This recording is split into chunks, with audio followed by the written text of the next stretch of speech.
Kajian kita hari ini agak berbeda dari biasanya.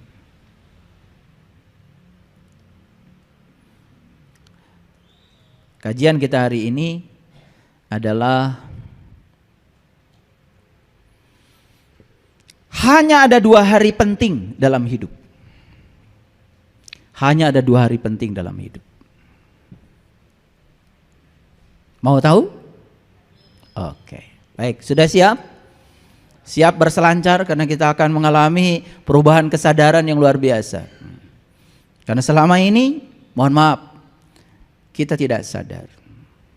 Kita sibuk mengikuti kebanyakan orang, dan orang yang kita ikutin pun orang-orang yang sama-sama gak sadarnya dengan kita. Menghabiskan seluruh waktu dari pagi sampai sore hanya sibuk dalam keadaan tidak sadar. Oleh karena itu, kalau sudah siap memasuki kesadaran baru, mari kita buka kajian kita hari ini. Dan kita bersyukur hari ini kita bisa berkumpul di sini karena seizin Allah. Oleh karena itu mari kita puji Dia bersama-sama membaca hamdalah. Alhamdulillahirabbil alamin. Kita mohon ridho dan berkahnya. Semoga Allah membukakan pintu kecerdasan kita, bahkan kecerdasan yang melampaui pikiran. Kita sapa asmanya dengan kelembutan dan cinta seraya membaca basmalah. Bismillahirrahmanirrahim. Hanya ada 2 hari penting dalam hidup. 1, hari saat kita dilahirkan.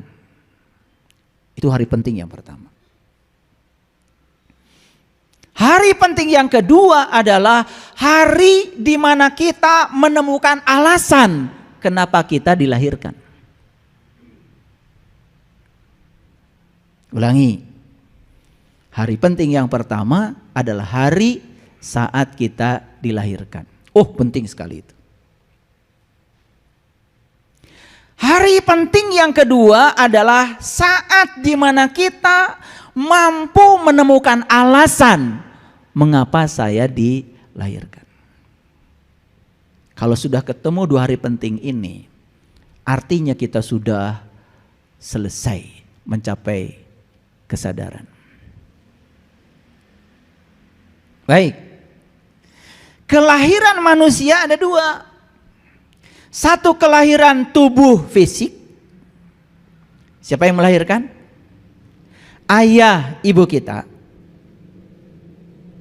Yang kedua kelahiran tubuh rohani kita. Siapa yang melahirkan? Mungkin adalah orang yang menjadi marga lantaran, menjadi guru kita.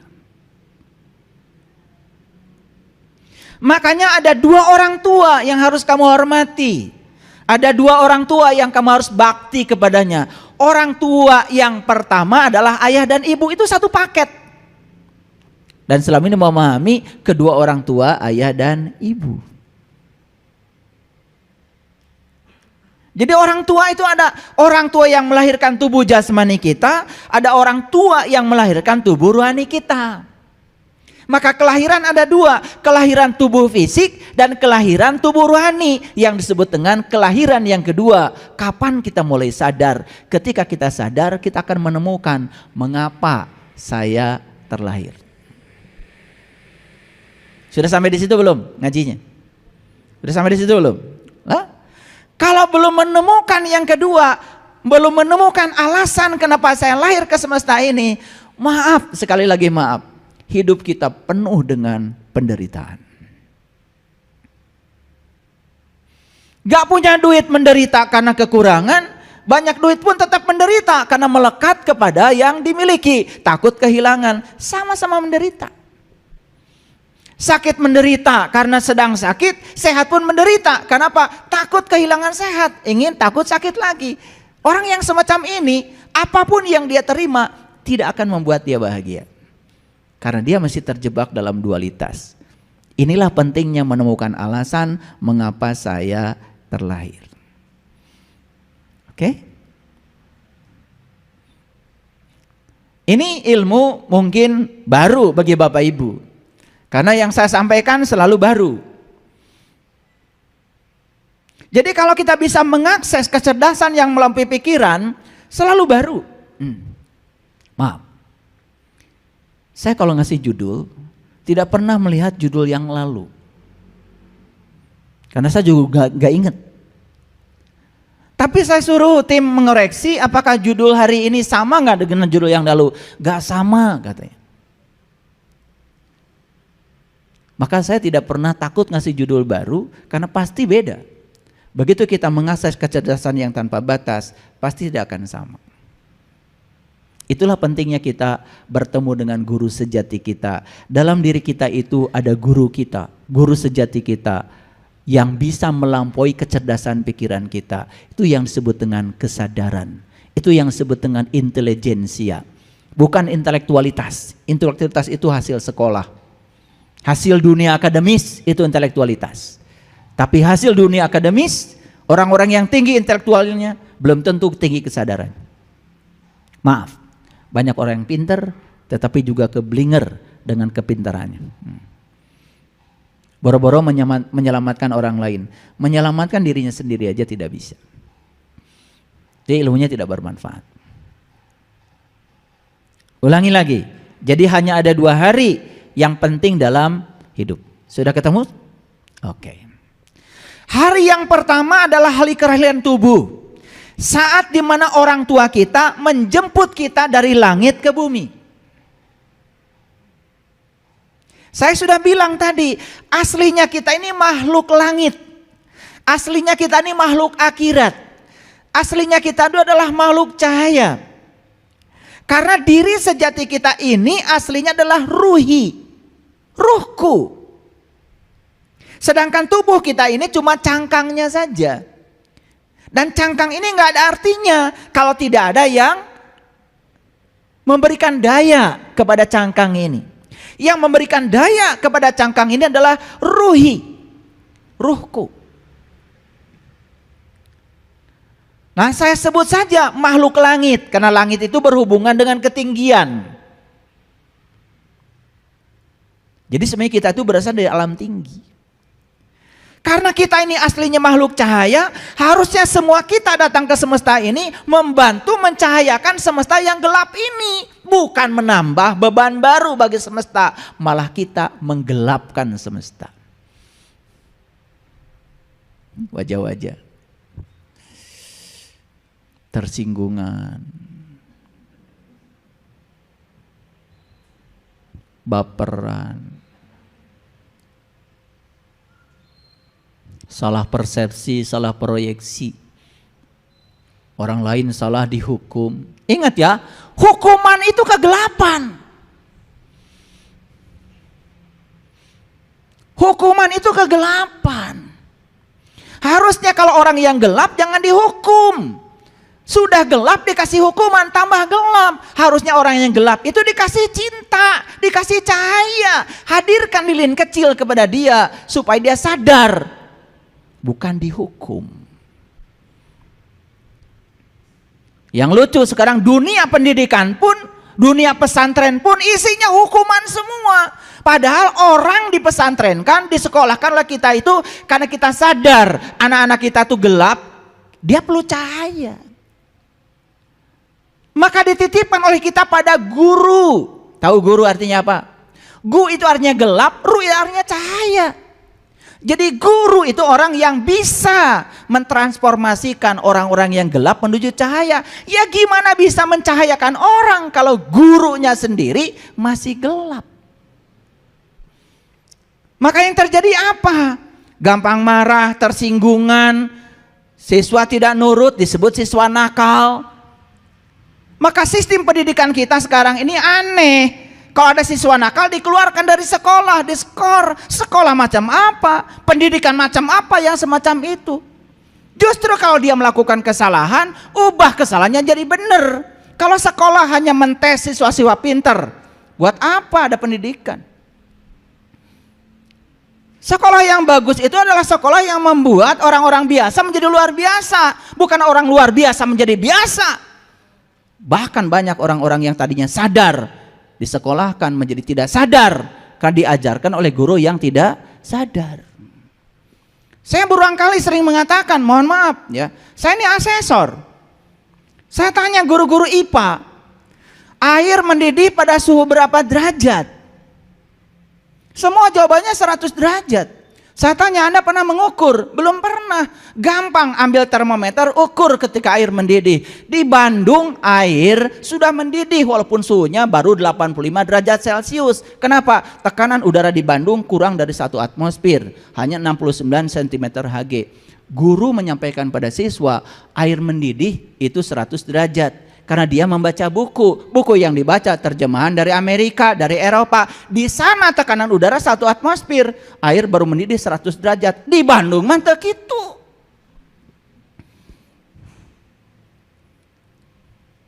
Saya tanya lagi guru, mohon maaf, air menguap pada suhu berapa derajat? Sama jawabannya. Seluruh Indonesia jawabannya sama. Menguap pada suhu 100 derajat Celcius. Saya tanya, tadi pagi kalian nyuci nggak? Nyuci Pak. Terus taruh di mana? Ya dijemur. Berapa kira-kira suhu di jemuran?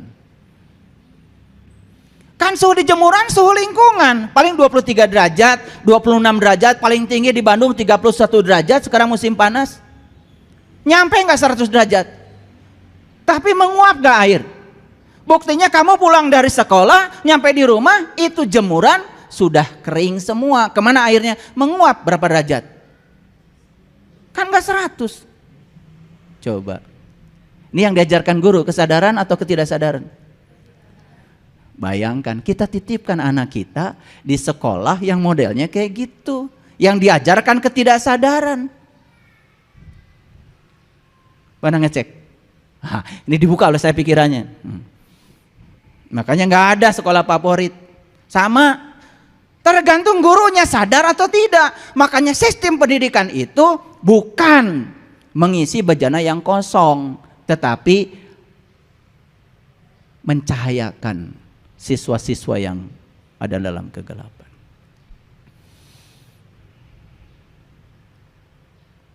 Luar biasa ya. Wisuda aja mungkin kalian nggak sadar. Ketika dipindahkan benang dari kiri ke kanan, saya tanya, kenapa benang dipindahkan dari kiri ke kanan? Yang memindahkan gak sadar, yang dipindahkan gak sadar. Yang penting kan cuman begini, benangnya dikesinikan, foto-foto, udah saya wisuda. Ketika ditanya, kenapa benang dipindahkan dari kiri ke kanan? Tahu? Yang pada wisuda dulu.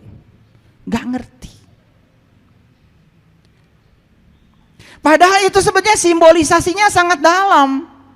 Kalian kalau mengelilingi Ka'bah, ke kiri apa ke kanan? Ke kiri. Bumi mengelilingi matahari, ke kiri apa ke kanan? Ke kiri. Galaksi Bima Sakti mengelilingi pusatnya, ke kiri apa ke kanan? Ke kiri. Semua yang bersifat materi itu bergeraknya ke kiri. Elektron mengelilingi atom itu juga ke kiri. Jadi kiri itu lambang dari materi. Kiri itu lambang dari kesadaran materi. Sedangkan kanan lambang dari kesadaran rohani.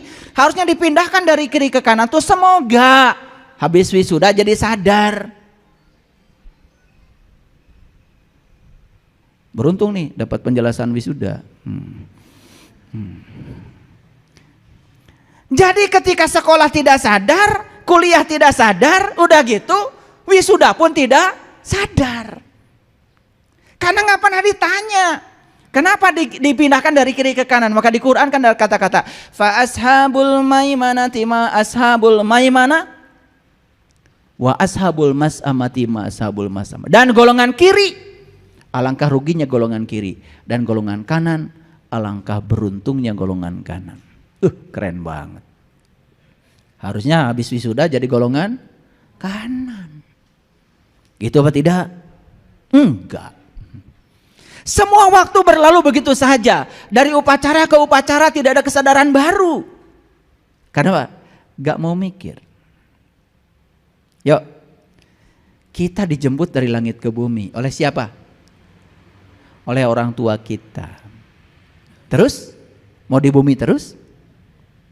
Ya enggak dong, harus mudik.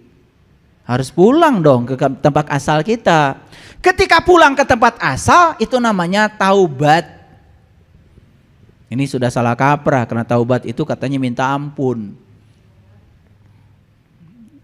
Harus minta ampun karena Allah itu baru mengampuni kalau kita minta ampun. Terus di mana letaknya Allah Maha Pengampun? Allah itu di Quran mengatakan bahkan kamu tidak minta ampun pun sudah aku ampunkan. Innallaha la yaghfiru ayyushraka bih wa yaghfiru ma dzuna dzalika liman yasha. Allah tidak akan pernah mengampuni dosa syirik, tapi Allah sudah mengampuni dosa apapun yang selain syirik. Gitu kok ayatnya. Dia menunjukkan dalam Al-Quran kemaha pengampunannya. Makanya taubat itu artinya bukan minta ampun. Taubat itu artinya kembali. Dari kata taba yatubu taubatan. Taba itu artinya kembali. Mau saja kembali sekarang? Yo, kalian aslinya makhluk apa? Makhluk langit, makhluk rohani, makhluk cahaya, makhluk akhirat, makhluk yang sangat luar biasa, tinggi peradabannya. Datang ke dunia, malah main becek-becekan. Jadi makhluk yang rendah, karena direndahkan oleh diri kita sendiri. Di sini main gelap-gelapan, gitu apa tidak? Mau terus begitu? Mumpung masih hidup, yuk kita sekarang taubat. Kembali, sadar. Oh, saya ini adalah makhluk cahaya. Saya datang ke semesta karena ibu bapa saya berpelukan. Betul? Betul apa tidak? Kalian hasil pelukan atau hasil pukul-pukulan?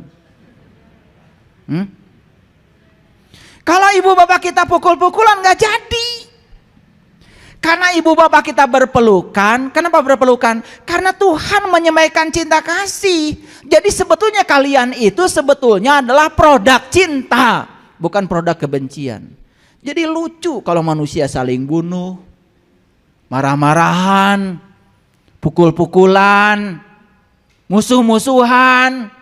Itu aja udah gak sadar kalau dia itu hasil pelukan. Itu aja gak sadar.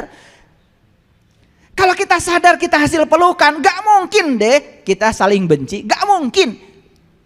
Itulah pelajaran tauhid yang nyata dalam hidup. Paham? Kenapa saya ini hari ini kok energinya besar sekali ya? Pengen nyubit saya tuh sama kalian itu. Lanjut. Nah setelah dijemput dari langit ke bumi, yuk sekarang jangan nunggu mati, jangan dulu mati, jangan nunggu mati. Kembalikan dirimu sekarang jadi makhluk langit lagi. Yang menjemput dari langit ke bumi adalah ayah ibu kita. Tapi yang mengembalikan kita dari bumi ke langit adalah guru-guru kesadaran kita. Disitulah di Quran dikatakan, Mayyahdillahu fahuwal muhtadi. Wa mayyudlil falan tajidalahu waliyan mursidan. Barang siapa yang dikehendaki Allah dapat petunjuk, pasti akan bertemu dengan seorang penunjuk jalan.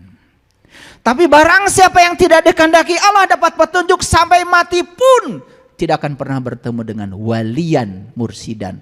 Wali itu artinya pemimpin, mursid itu dari kata irsyad. Irsyad itu cerdas. Makanya guru-guru yang cerdas disebut mursid. Makanya ada istilah guru mursid. Itu bahasa Indonesianya adalah orang-orang yang cerdas, yang bisa mengajarkan kita supaya cerdas. Jadi seorang guru itu bukan mengajarkan supaya seluruh siswanya taat kepada dia walaupun gak ngerti. Bukan begitu. Seorang guru yang asli itu membuka seluruh potensi kecerdasan muridnya. Bahkan bisa jadi muridnya lebih pintar dari gurunya. Itu namanya guru yang asli. Makanya guru yang asli tidak pernah takut tersaingi oleh muridnya. Jadi kalau ada guru yang masih takut tersaingi muridnya, masih takut kehilangan muridnya, wah, itu tidak layak disebut guru. Berarti dia masih terikat kepada status dirinya. Kalau masih terikat itu namanya masih baperan. Belum selesai dengan dirinya sendiri. Seorang guru yang sejati tidak pernah mencari murid. Seorang guru yang sejati juga tidak pernah takut kehilangan murid. Mau belajar silakan untuk kamu. Tidak belajar juga silakan buat kamu. Betul apa tidak?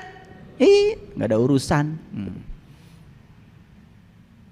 Udah bebas dari kemelekatan yang begitu. Lanjut. Oke. Jadi sekarang ini kita ada di mana? Di bumi. Awas, bukan ada di bumi secara syar'i, bukan begitu. Kita berada di kesadaran rendah.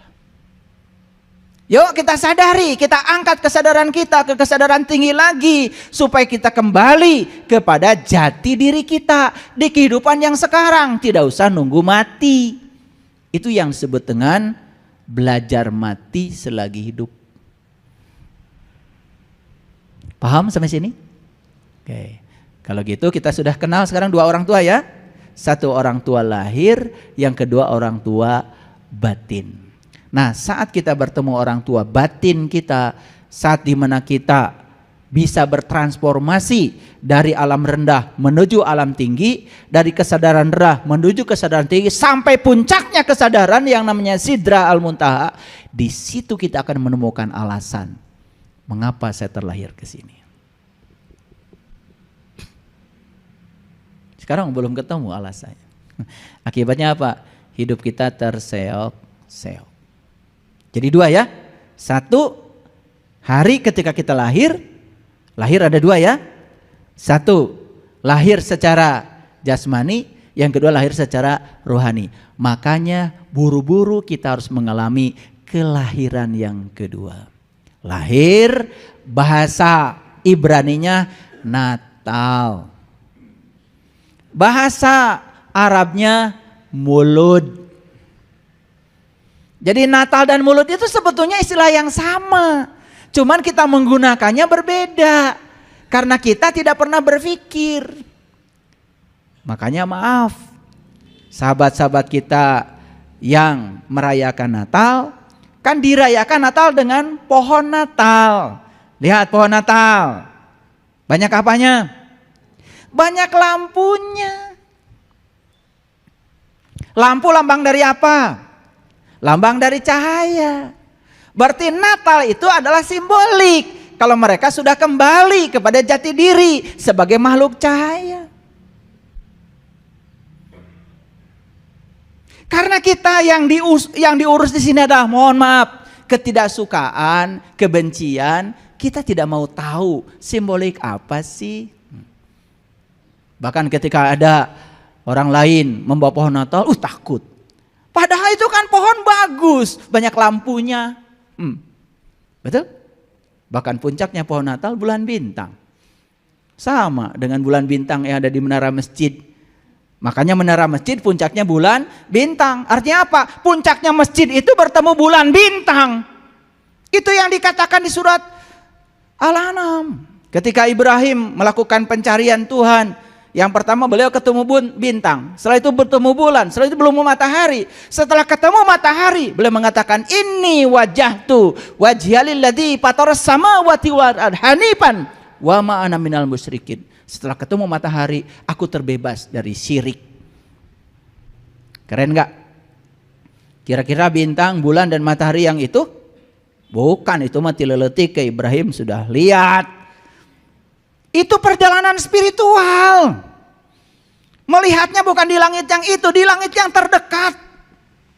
Maka Allah katakan di Quran, lihatlah langit terdekatmu. Di situ kau akan menyaksikan pusat semesta yang ada dalam dirimu. Sanurihim ayatina fil afaq wa fi anfusihim hatta yatabayanahum anahul haq. Aku bentangkan kebesaranku di segala ufuk, dan yang paling penting aku bentangkan kebesaranku pada dirimu sendiri. Siapa yang bisa menyaksikan kebesaranku pada dirinya, dia sudah menemukan kebenaran. Sudah lihat itu belum? Belum. Kasihan deh lah. Umur udah kayak gini. Gimana kontar sore pada mati?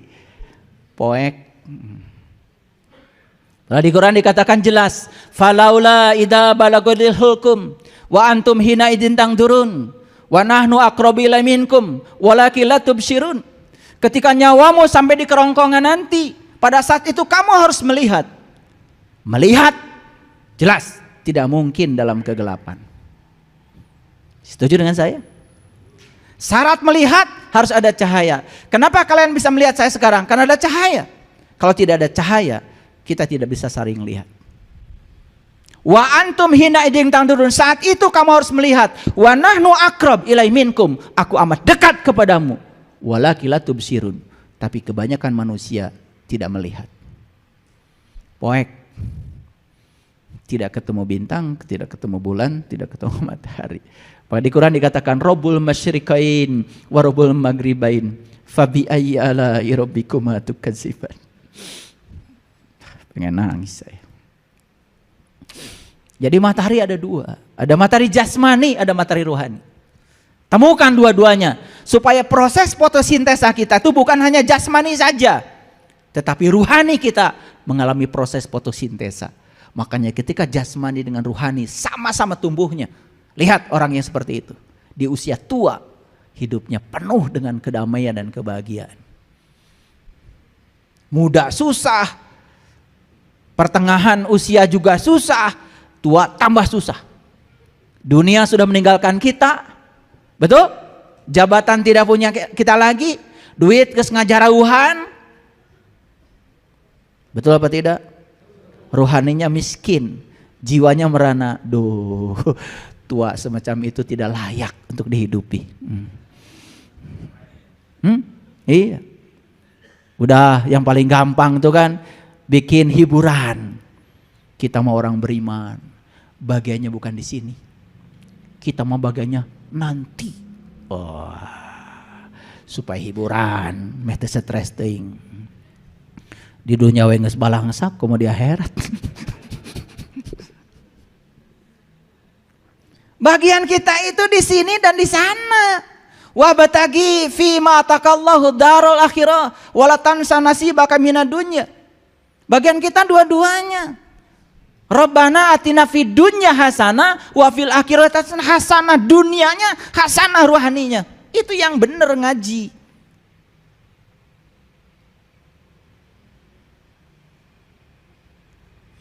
Gak boleh. Udah ngaji spiritual, ongkos aja gak punya. Katanya Tuhannya maha kaya. Terus Tuhan lu kemana? Duit aja lu kagak punya. Betul apa tidak? Ada yang salah itu. Ada yang salah. Ada yang salah. Allah menyediakan rezeki yang sama buat semua orang. Allah menyediakan waktu yang sama 24 jam buat semua orang. Allah menyediakan kecerdasan yang sama buat semua orang. Kalau kamu berbeda dengan yang lain, ada yang salah dengan hidupmu. Bukan soal takdir. Jangan percaya kalau Allah yang ngatur rezeki. Si A 1 miliar, si B 2 miliar, si C 1 triliun, begitu? Mau punya Allah model kayak gitu? Allah maha adil, tidak pernah begitu. Yang membedakan rezekimu adalah karyamu. Yang membedakan rezekimu adalah usahamu, ikhtiarmu, cara berpikirmu. Maka merubah nasib, ubah spiritualmu. Nanti ada bab khusus merubah nasib. Akan cukup waktunya. Merah robah nasib teh, tong kitu wae. Hayo we kieu. Rek iraha tuh maneh kieu. Kieu wae. Terus aja jadi mustahik. Rubah-rubah tiap lebaran teh si eta mah. Jadi muzaki atuh sekali-kali. Karena ini pikirannya sudah salah. Menempatkan diri pada tempat yang tidak pantas, tidak dipantaskan oleh dirinya. Allah bilang, aku bergantung sangkaan kamu. Makanya rubah nasib, rubah spiritualmu. Bahkan sekarang dunia holistik pun sudah mengatakan, ingin hidup sehat, rubah jiwamu. Karena tubuh yang sakit 50% akibat kontribusi dari jiwa yang kotor. Maaf, orang ngomong spiritual ini, lempang ge ripuh digusur. Ada masalah dengan spiritualnya. Karena orang yang kotor jiwanya, pasti tubuhnya juga katempuhan buntut maung. Bahasa Inggris 6. Kalau jiwa kotor, mental juga jadi amburadul. Cara berpikirnya gak benar. Kalau berpikirnya udah gak benar, 25% kontribusi terhadap tubuh sakit. Jadi kalau jiwa sudah kotor, pikiran gak karu-karuan, sudah 75% tubuhnya banyak penyakit. Cara rangkel, siram ge asup kanu awak.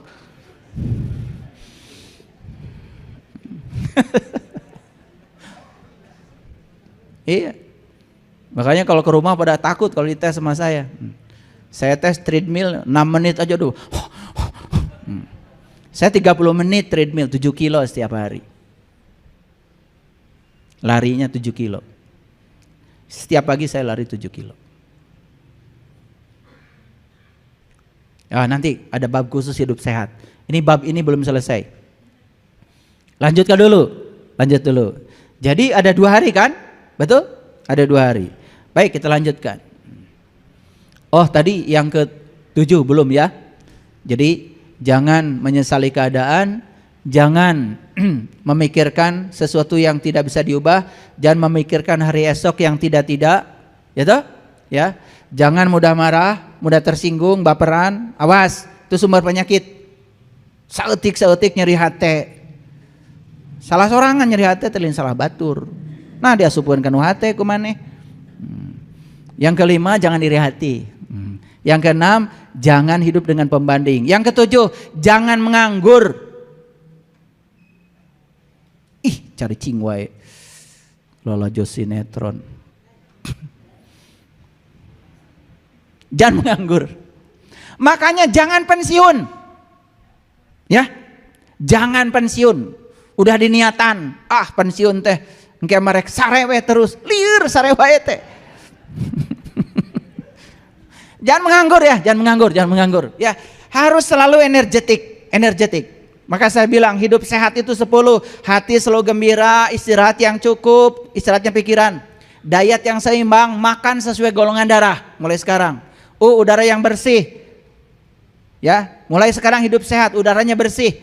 Di rumah kalau bisa bikin suasana supaya udaranya bersih, banyakkan tanaman. Pengendalian diri penting. P. Sehat. S-nya apa? Sinar matahari yang cukup, jasmani dan rohani. Energetik, hidup penuh dengan semangat. Begitu. Laleus. Ngaji tunduh. Energetik. H. Hubungan sosial yang bagus. Satu musuh terlalu banyak untuk kehidupan ini. 1000 kawan terlalu sedikit. Banyak silaturahim. Hubungan sosial yang bagus, jangan banyak musuh. A. Air putih yang banyak, sejam sekali minum. T. Tuhan yang utama. Kalau sudah ketemu yang 10 itu keren hidup. Praktek hidup itu bukan teori. Jangan banyak teori. Baik, sekarang saya lanjutkan dulu. Jadi aslinya kita makhluk cahaya. Setuju? Sekarang kembalikan kita kepada jati diri kita sebagai makhluk cahaya. Kapan? Sekarang. Di sini. Saat ini sekarang. Karena Allah mengatakan, man kana fi hadihi a'ma wa huwa fil akhirati a'ma wa addalu sabila. Barang siapa yang poek di dunia, poek di akhirat. Cing sanu caang di dunia, caang di akhirat. Caangan di dunia ayeuna, ame caang di akhirat. Di ayeuna caangan. Paham maksud saya? Itu Quran. Ya?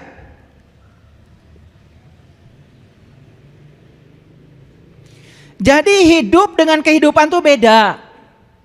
Hidup itu tidak pernah mati. Yang mati itu adalah kehidupan.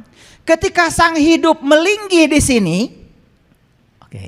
ketika sang hidup melinggi di sini tadi ditiupkan ruhku ke sini, maka hukum alamnya karena hidup itu abadi, sedangkan kehidupan tidak abadi, otomatis tubuh fisik ini akan mengalami ketidaksinkronan dengan hidup.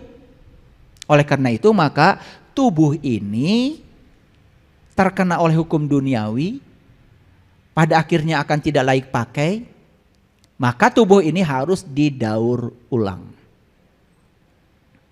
Kemana tubuh ini ketika sudah tidak melinggih lagi sang hidup kepada kita?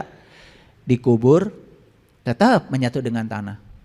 Rag-rag di gunung, tetap menyatu dengan tanah. Palit di wahangan, tetap menyatu dengan tanah. Titelem di laut, lebaran, tetap menyatu dengan tanah.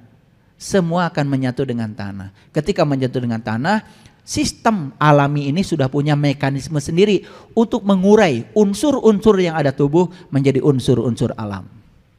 Yang magnesium, yang aluminium, yang ferum, yang hidrogen, semua atom-atom dalam tubuh kita akan diurai oleh bakteri alam, kemudian menyatu ke dalam alam.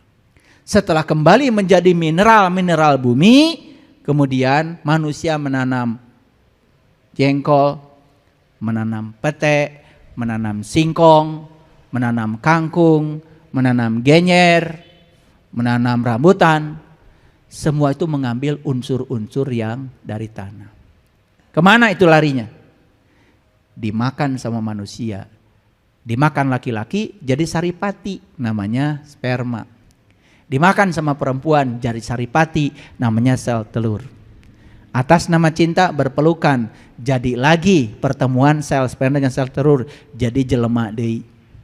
Lahir, tumbuh, dewasa, mati lagi, kubur lagi, diurai lagi oleh bumi, dibawa oleh tanaman, begitu seterusnya.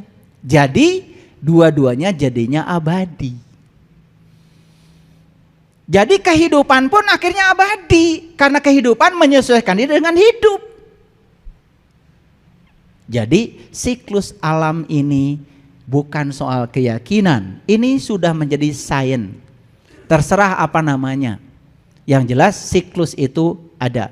Karena jiwa itu ya perlu kendaraan.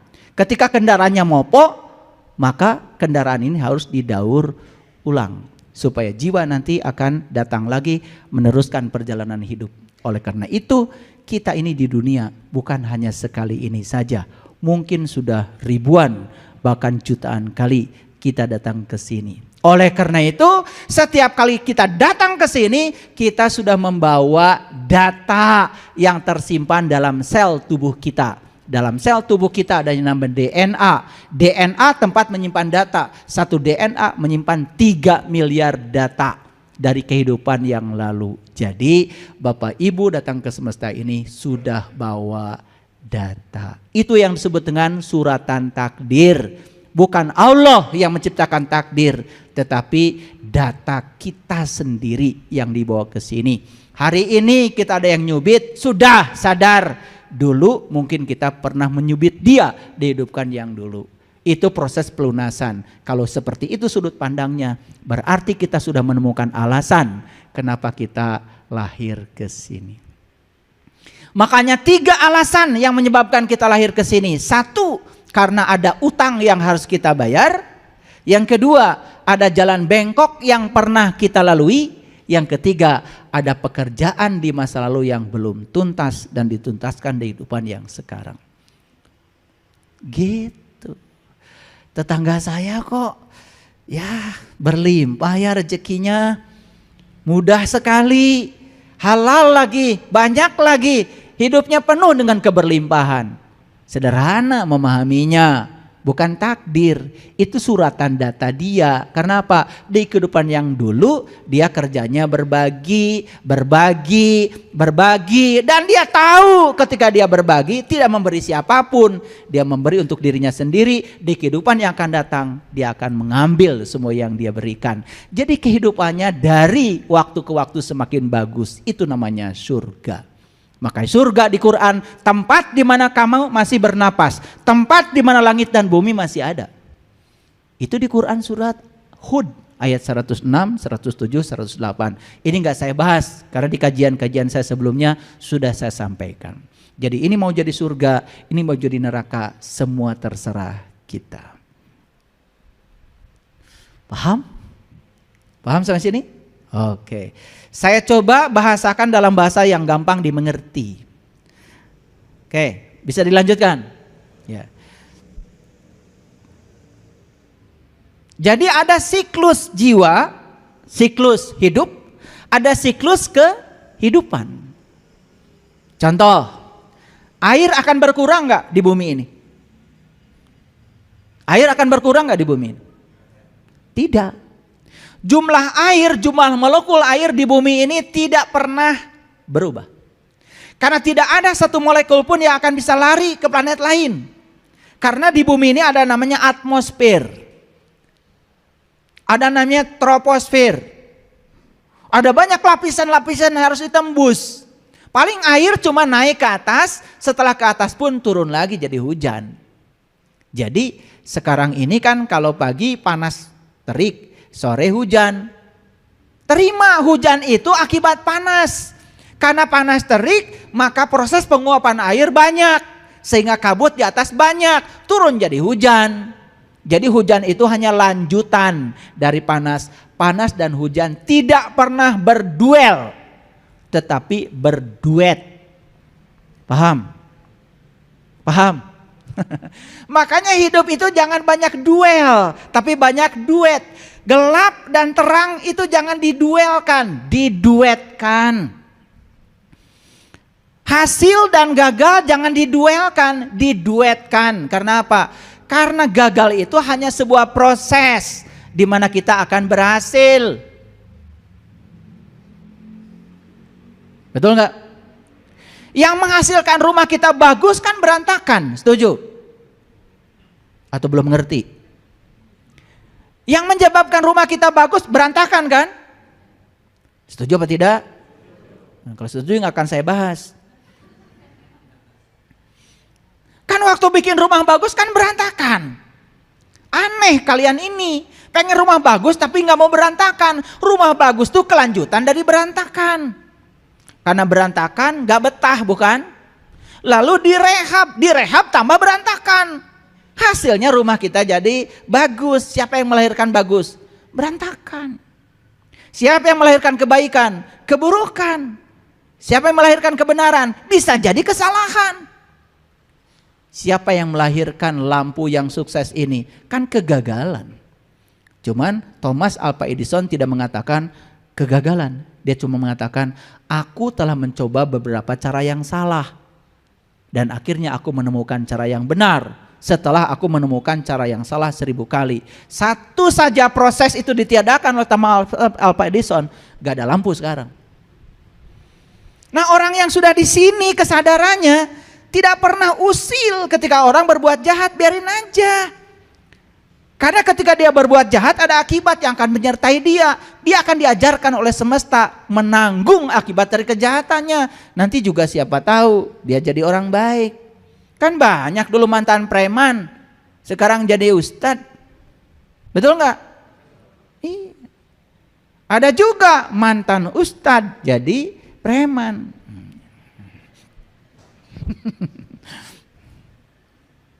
Lanjut. Oke, sekarang kita bicara yang lebih spesifik lagi. Kira-kira sudah menemukan nggak apa alasan kita lahir ke sini? Jadi sebetulnya hanya 3 alasan yang menyebabkan kita lahir ke sini. 1, alasan yang pertama karena kita punya utang yang harus dibayar. 2, alasan yang kedua adalah karena kita pernah menempuh jalan bengkok di depan yang dulu. Lempengkeun ayeuna. Yang ketiga, ada pekerjaan yang belum selesai. Nazar-nazar, janji-janji di masa lalu yang harus diselesaikan. Setelah selesai 3 utang itu, baru kita bisa wa inna ilaihi rojiun.